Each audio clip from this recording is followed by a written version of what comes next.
Hello, fellow ATC owners or future owners.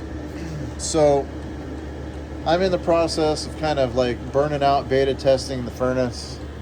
So here it is. You can kind of see it's other than the exhaust, I haven't finalized the exhaust or like the pump or anything, because it'll actually be over here. And I don't know if you can see it or not, but like right here, see that cobweb blowing? Right there. So that's how much heat is blowing over the floor and up over these tanks. Like this is all warm right now, and this is completely open right here. Right now I do have it on high, I'll admit that. Let me zoom back out. So I do have this on high, just as a test, right? Because I'm checking for consumables, I'm checking for exhaust, checking for all that kind of stuff. So let me go ahead and flip around. Like I said, I haven't finalized the pump or the exhaust, because I wanted to see how hot the exhaust got, because I'm probably going to put exhaust hangers up, and I was originally going to kind of kick it out over there just to try to keep as much heat in here as possible. But so this is my air intake that I bought for it, so that when we're driving down the road, if there's any kind of like nasty debris or anything like that, it doesn't actually get into it. And then we also have a secondary air intake, which I put into this bracket here, or I built this whole thing, and like this is kind of nice and rigid. So this is a nice sealed air intake for the blower itself. Here's the exhaust again. This is a muffler that I bought that really silences the snot out of it, but it has vents in it, and when you first fire it up, a lot of smoke pours out of the seams and out of these vents and stuff, so that has to be outside. So I'll have one exhaust pipe from here, like all the way out. But I still have some marks up here, which I don't really care. But I kind of TIG this together. So this is kind of notched. I do have like all the layout and everything, if anybody even cares. But exactly how I did it.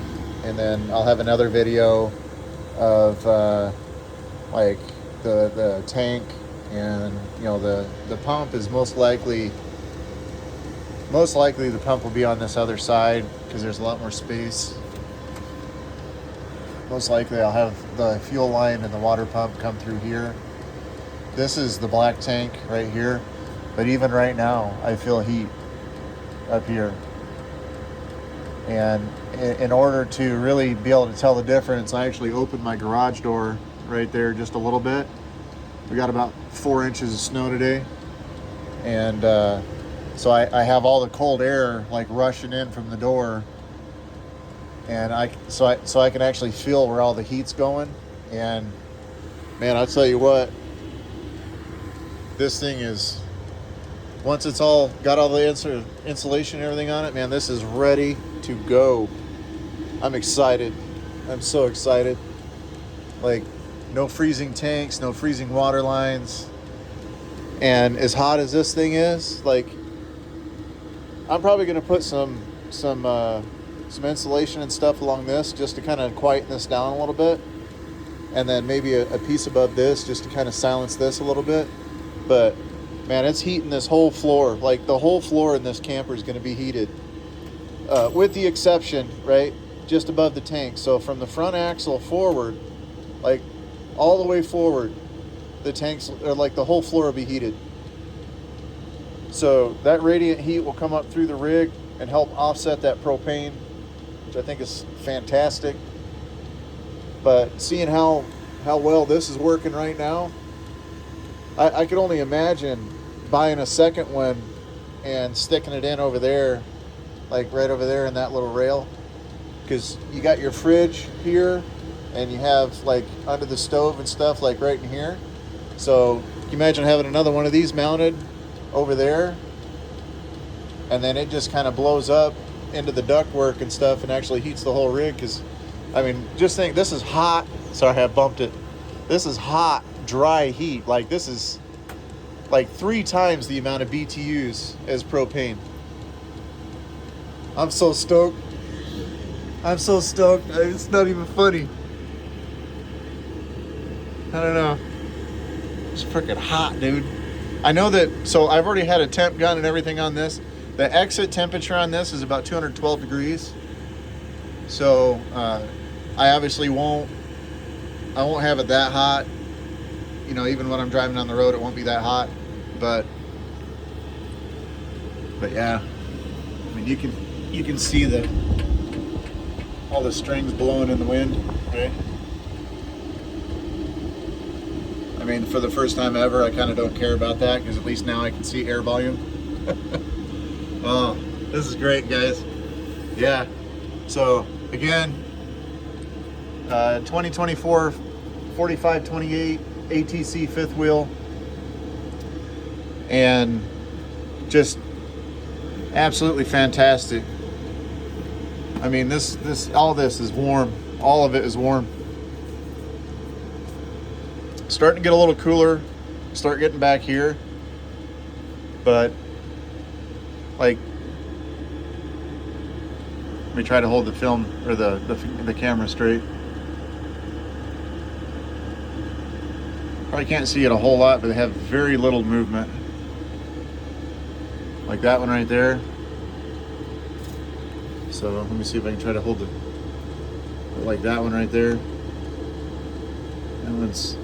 That one's wiggling. So that's the airflow. Like, that's the circulation in here. Like, yeah. Imagine being able to take these things anywhere. I mean, as long as the truck can pull it, right?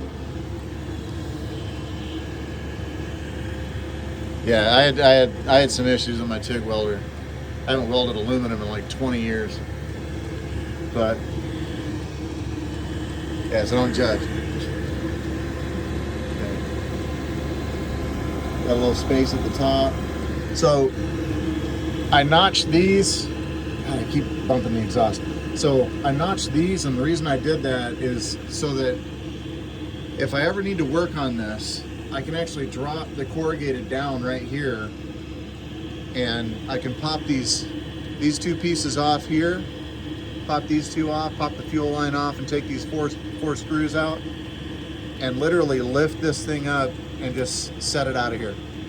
Like if it was like if it needed to have the blower rebuilt, or I needed to replace it with another one or something like that. Yeah, so oh my goodness, I might just cover this up just because I can't stand it myself. It's pretty bad. But yeah, so most of this happened right here, and this is dirt off my hand, but most of this happened here and here, mostly because 1, ran out of argon, 2, didn't realize that the tip in my tungsten that was in there, my red tungsten that was in there, the collet that's in there that holds it really wasn't doing a good job. Like, apparently wasn't really holding it. So as I'm starting to TIG weld this, the tungsten rod just came down and hit it and just blew it out, right? So then I'm in here with filler rod trying to fill it all in and look like a drunken sailor. But anyway, yeah, not perfect, but you know, not going anywhere either. So, but yeah, so either way, so the screws here, I have a washer and a lock washer in there just for vibration, right? Did the same thing there. So really, if I wanted to, I could just take those 2 screws out and those 2 screws out and actually drop this whole unit completely out of here. And that was kind of my other solution too, is if I really needed to take it out, I could. So I have 2 different avenues I can take it out, or I put lock washers underneath these screws here and washers, and then this is the plate that holds this unit itself, and it's in there. She's not going anywhere. You can probably hear it's mostly this that you can kind of really hear. But this one's really sucking on it too. But yeah, that's pretty much on there. There's no support on that, but it seems to be all right. This end right here, I'm actually probably going to put a little tube on, and then like maybe a diverter or something. I'm not exactly sure. I may just put a vent on the end of this thing, like a diffuser. But I'm actually just happy leaving it the way it is. I want it to just kick this spot as much as possible. So anyway, I'm just rambling on. I'm so excited. I'm just rambling. Well, I ramble all the time, I guess, right?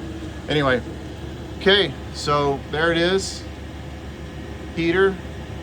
This is a kind of more of a finalization. Right now we just got to do the pump, the tank, and then the exhaust, and then finish the insulation, and she is home free. She's ready for action. All right, guys, have an awesome day, and I'll talk to you again.